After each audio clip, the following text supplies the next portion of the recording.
Hi, Ed Kelleher here. I'm going to do a recitation from memory of Wordsworth's Resolution and Independence, 1802. There was a roaring in the wind all night. The rain came heavily and fell in floods, but now the sun is rising calm and bright. The birds are singing in the distant woods. Over his own sweet voice the stock dove broods. The jay makes answer as the magpie chatters, and all the air is filled with pleasant noise of waters. All things that love the sun are out of doors. The sky rejoices in the morning's birth. The grass is bright with raindrops. On the moors the hare is running circles in her mirth. And with her feet she from the plashy earth raises a mist, that glittering in the sun runs with her all the way, wherever she doth run. I was a traveller then upon the moor. I saw the hare that raced about with joy. I heard the woods and distant waters roar, or heard them not, as happy as a boy. The pleasant season did my heart employ. My old remembrances went from me wholly, and all the ways of men, so vain and melancholy. But as it sometimes chanceth, from the might of joy minds that can no further go, as high as we have mounted in delight, in our dejection do we sink as low. To me that morning did it happen so, and fears and fancies thick upon me came, dim sadness and blind thoughts I knew not nor could name. I heard the skylark warbling in the sky, and ever thought me of the playful hare. Even such a happy child of earth am I, even as these blissful creatures do I fare. Far from the world do I walk, and from all care. But there may come another day to me, solitude, pain of heart, distress, and poverty. All my life I have lived in pleasant thought, as if life's business were a summer mood, as if all needful things would come unsought, to genial face still rich in genial good. But how can he expect that others should build for him, sow for him, and at his call love him, who for himself will take no heed at all? I thought of Chatterton, the marvelous boy, the sleepless soul that perished in his youth, of him who walked in glory and in joy, following his plough along the mountainside. By our own spirits are we deified, we poets in our youth beginning gladness, but thereof in the end come despondency and madness.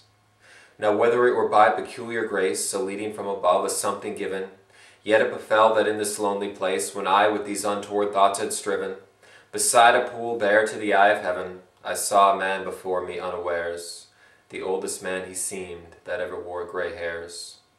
As a huge stone is sometimes seen to lie couched upon the bald top of an eminence, wonder to all who do the same espy by what means it could thither come and whence, so that it seems a thing endued with sense, like a sea beast crawled forth, that on a shelf of rock or sand reposeth, there to sun itself. Such seemed this man, not all alive nor dead, nor all asleep in his extreme old age. His body was bent double, feet and head coming together in life's pilgrimage, as if some dire constraint of pain or rage, of sickness felt by him in times long past, a more than human weight upon his frame had cast. Himself he propped limbs, body, and pale face upon a long grey staff of shaven wood. And still as I drew near with gentle pace upon the margin of that moorish flood, motionless as a cloud the old man stood, that heareth not the loud winds when they call, and moveth altogether, if it move at all. At length himself unsettling, he the pond stirred with his staff, and fixedly did look upon the muddy waters, which he conned as if he had been reading in a book.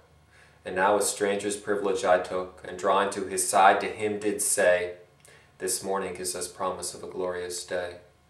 A gentle answer did the old man make, in courteous speech which forth he slowly drew. In him with further words I thus bespake, What occupation do you there pursue? This is a lonesome place for one like you. Ere he replied, a flash of mild surprise broke from the sable orbs of his yet vivid eyes. His words came feebly from a feeble chest, but each in solemn order followed each, with something of a lofty utterance dressed, choice word and measured phrase, above the reach of ordinary men. A stately speech, such as grave livers do in Scotland use, religious men who give to God and man their dues. He told that to these waters he had come to gather leeches, being old and poor, employment hazardous and wearisome, and he had many hardships to endure. From pond to pond he roamed, from moor to moor, housing with God's good help by choice or chance, and in this way he gained an honest maintenance. The old man still stood talking by my side, but now his voice to me was like a stream, scarce heard, nor word for word could I divide. And the whole body of the man did seem like one whom I had met with in a dream, or like a man from some far region sent to give me human strength by apt admonishment. My former thoughts returned, the fear that kills, and hope that is unwilling to be fed, cold, pain, and labor, and all fleshly ills, and mighty poets in their misery dead. Perplexed and longing to be comforted, my question eagerly did I renew, how is it that you live, and what is it you do? He with a smile did then his words repeat, and said that, gathering leeches far and wide, he travelled, stirring dusts about his feet the waters of the pools where they abide.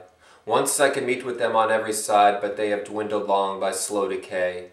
Yet still I persevere, and find them where I may. While he was talking thus, the lonely place, the old man's shape and speech all troubled me. In my mind's eye I seemed to see him pace about the weary moor continually, wandering about alone and silently, while I these thoughts within myself pursued, he, having made a pause, the same discourse renewed. And soon with this he other matter blended, cheerfully uttered with demeanour kind, but stately in the main. And when he ended, I could have laughed myself to scorn to find in that decrepit man so firm a mind. God, said I, be my help and stay secure. I'll think of the leech-gatherer on the lonely moor. So that's the poem. Memorizing poetry can be awfully fun. Just do 2-3 lines a day. At the end of a month, depending on how long the poem is, you'll have a poem which you can recite to your friends.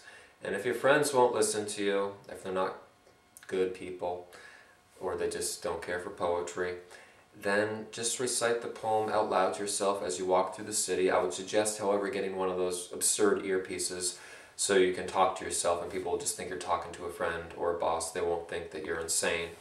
Incidentally, I think a lot of people who do wear those earpieces are insane, and they are, in fact, talking to themselves.